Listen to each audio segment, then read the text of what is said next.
Kalau menurut aku Kak, didengarkan tuh sebenarnya kebutuhan dasar manusia sih. Kayak dari kecil pasti menyampaikan perasaan kita, ngasih tahu kita kenapa, apa yang terjadi misalkan tadi di sekolah, atau apa yang kita rasain sekarang sama orang tua, apapun sama orang-orang sekitar itu kebutuhan dan kebiasaan aja sih.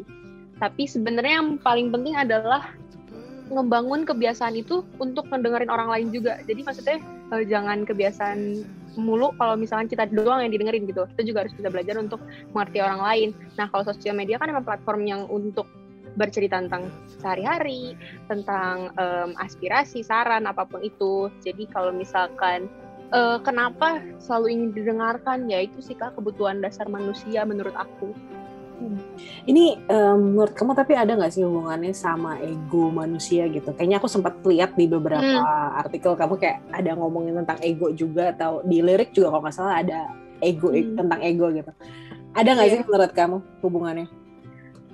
Ada sih Kak, apalagi kalau misalkan orangnya misalkan jujur ya, sebagai manusia juga pasti pernah ada rasa egois, pengennya didengerin tanpa mendengarkan orang lain. Apalagi kalau misalkan udah kebawa emosi ya, biasanya orang tend to like mau dimengerti dan didengarkan. Jadi kalau ada hubungan sama ego nggak ada sih Kak, apalagi kalau misalkan kita menuntut orang lain untuk mengerti kita tanpa kita mengerti orang lain. Jujur sih Kak sama diri sendiri, apa kita harus tahu apa yang kita inginkan gitu loh. Yang kedua juga yang aku sampaikan sebelumnya, yaitu mendengarkan dan mengerti orang lain. Tapi Kak, kalau misalkan ya menurut aku, kita nggak tahu mau kita apa, kita cuma mau didengerin. Tapi kalau ditanya balik kayak, oke, mau lo apa? Terus kita nggak tahu. Terus kayak, ya gimana gitu, nggak bisa. Ujung-ujungnya ya baik lagi, nggak ada yang ngerti gitu. Jadi paling penting adalah mengerti diri sendiri dulu sama jujur sama diri sendiri sih kalau menurut aku. Oke. Pernah nggak sih kamu ngerasa sulit gitu dimengerti banyak orang atau orang-orang sekitar kamu karena kamu merasa menjadi seseorang yang berbeda? Fase sih Kak, kalau kata aku, menurut aku pasti orang-orang juga ada fasenya di mana mereka pun nggak bisa mengerti diri sendiri, dan itu wajar, it's fine, it's normal. Apalagi yang aku akui adalah waktu masa-masa puber awal ya, kayaknya nggak ada yang bisa ngerti gitu loh, kayak maunya apa, diri sendiri pun nggak tahu maunya apa gitu. Kalau balik lagi kalau ke masa sekarang, kadang pun aku ngerasa suka ribet sama pikiran sendiri sampai akhirnya orang lain jadi kena, orang lain yang aku blame karena kayak kok lu nggak ngerti gue sih, padahal balik lagi sebenarnya kitanya pun nggak tahu kita mau apa, kitanya pun nggak tahu sejujurnya apa yang terjadi sama kita gitu. Pasti pernah sih Kak kalau misalkan merasa nggak dimengerti sama orang-orang.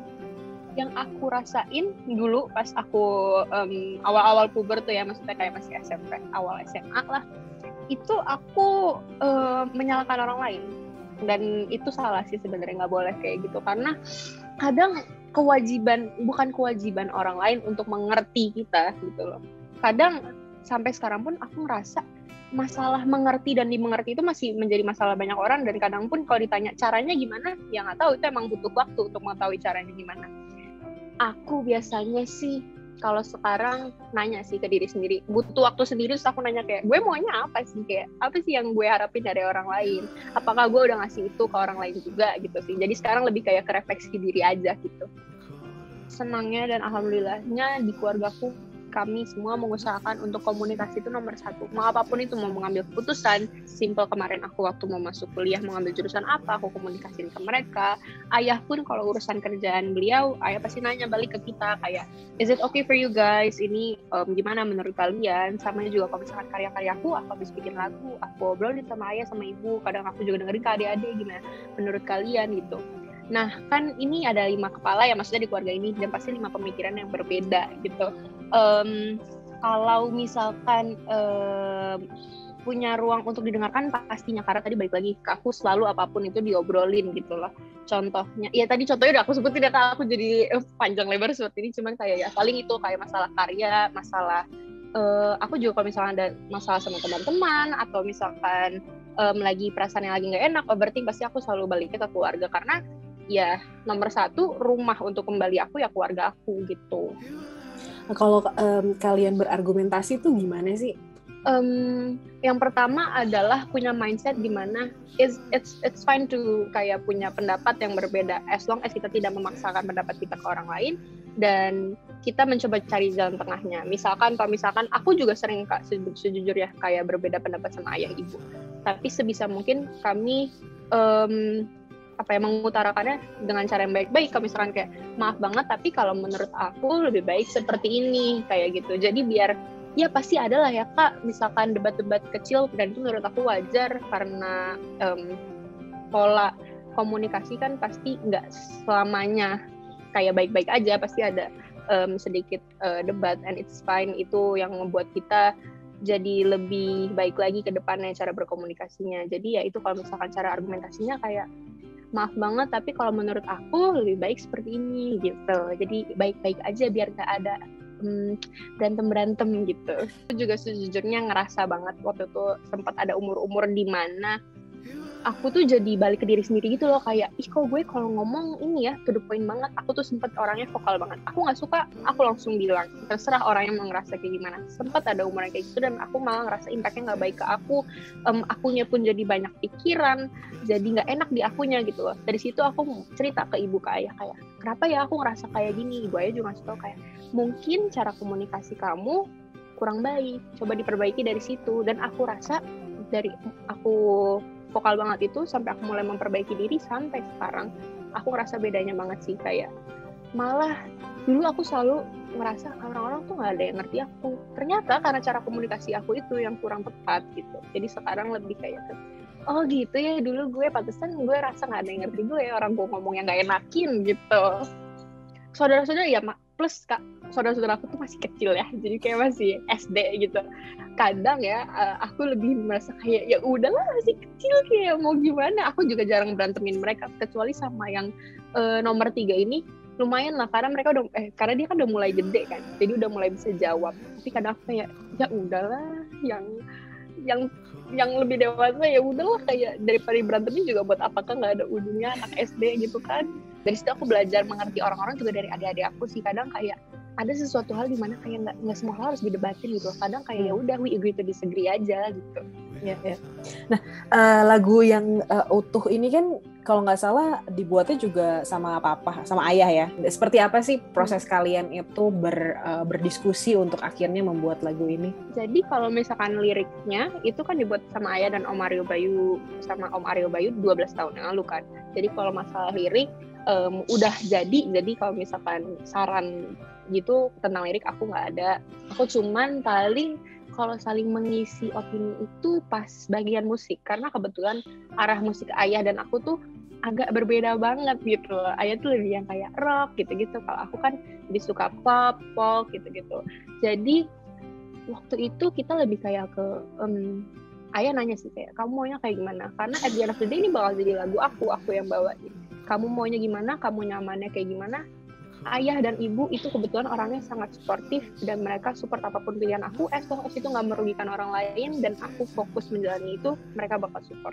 Jadi alhamdulillahnya nggak ada sih kalau misalkan debat-debat tentang waktu itu pembuatan musik ini. Justru ayah lebih kayak ke support kamu kayak gimana, ayah tahu kamu bisa jalanin ini, ayah selalu ada di sini. Kalau misalkan kamu mau nanya-nanya tentang apapun itu, ayah pasti selalu ada gitu. Jadi kalau misalkan dari akunya sebenarnya lagu ini kan tentang seseorang. Kalau misalkan lagu ini yang aku lihat ya, seseorang yang bilang ke pasangannya dia pengen dimengerti dan didengarkan biar hubungannya tuh utuh, nggak cuma satu arah doang, gue doang yang ngertiin lo, jadi lo tahan ego lo. Kalau ekspektasi ayah sebenarnya kita berdua sepakat, sebenarnya ayah dan aku juga sepakat kalau lagu ini tuh nggak cuma tentang hubungan kok, masalah komunikasi dan mengerti dan dimengerti itu semua orang, dengan teman, dengan keluarga, dengan siapapun itu gitu.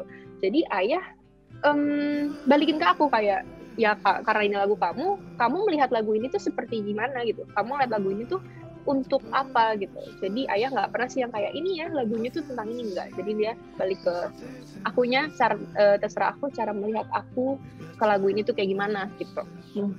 Yang pengen aku sampein tuh kayak gue di sini pengen terus bisa sayang sama lo, gue pengen selalu ada buat lo, tapi tolong kita di sini sama-sama ngurangin ego kita biar kita saling mengerti, bukan cuma satu arah doang, gue yang mengerti lo doang ataupun sebaliknya. Jadi utuh itu sebenarnya hubungan yang apa ya namanya, nggak ada yang sempurna sih. Kalau bilang hubungan tuh nggak ada yang sempurna, pasti ada aja bedanya.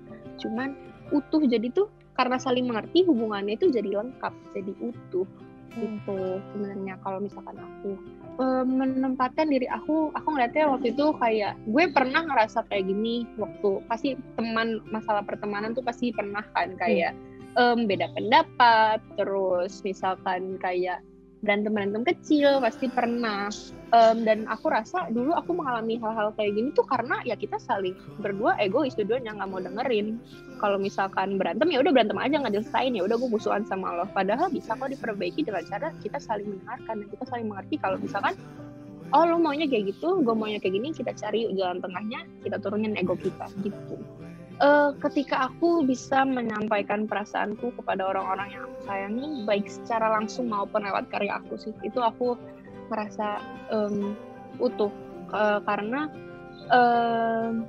ketika aku bisa menjadi manusia yang tahu dan bisa mewujudkan mimpi aku rasa itu yang utuh sebenarnya. Jadi lebih tepatnya tahu sih, ya itu balik lagi, aku bisa tahu apa yang aku inginkan, bisa tahu apa yang aku rasakan sehingga orang lain bisa mengerti aku, dan begitu pula sebaliknya aku bisa belajar untuk mengerti orang lain. Itu menurut aku manusia seutuhnya. Karena menurut aku ya Kak, komunikasi itu penting banget sih. Kalau misalkan komunikasinya nggak baik antara keluarga, antara teman atau pasangan, kita nggak bisa ngerti satu sama lain, terus kita jadi kayak nggak nyambung, terus kayak ya udah kita ngapain kayak gini. Kita harus bisa ngerti satu sama lain gitu loh, biar apa ya, itu balik lagi Kak, biar utuh gitu. Karena kalau misalkan aku udah bisa ngerti diri sendiri, pasti aku juga bisa ngerti kenapa sih orang itu kayak gitu. Oh mungkin dia karena kayak gini gitu. Jadi ya itu, kalau misalkan utuh sebagai manusia ya ketika kita bisa belajar untuk mengerti diri kita dan orang lain. Banyak sih Kak interpretasi dari lagu ini sebenarnya, kayak nggak tentang cinta antara pasangan doang kok, bisa sama siapapun itu gitu, dengan keadaan apapun itu. Karena ya itu balik lagi, komunikasi itu sampai sekarang itu menjadi menurut aku salah satu hal yang paling penting, dan masih banyak orang pun termasuk aku yang masih belajar cara berkomunikasi yang baik dan benar gitu.